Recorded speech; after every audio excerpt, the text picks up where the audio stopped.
Okay, moving into a lateral distraction of the hip. So again, this is kind of along the same lines. It's going to be really good for anything that you just need to create a little bit extra joint space. I typically like to go for this one more. I'll show you why in a minute. There's a couple of different ways you can do it. So if you don't have a mobilization belt or a gait belt handy to help you out, you can just do this with your hands. So I'm going to tell the patient first what I'm going to do, because you need to get pretty far up into their groin to be able to scoop that hip, distract it, and pull it.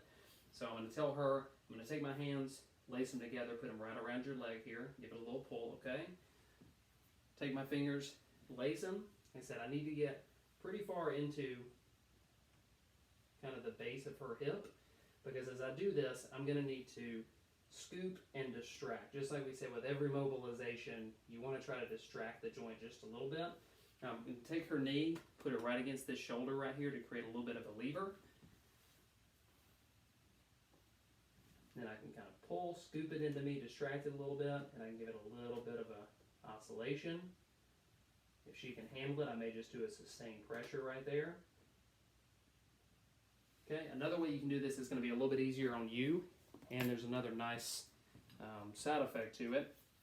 I don't have a gait belt or a mobilization belt, so I've just put two belts together here.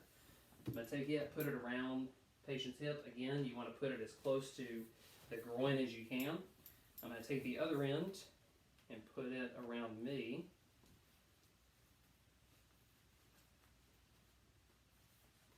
Okay. Now, get these two together. Okay. So now, I can create that lateral distraction with just my body motion, right? I can sit here and do this all day. This is easy. Now, depending on the irritability of the patient, I may just keep them right here and just do a little distraction.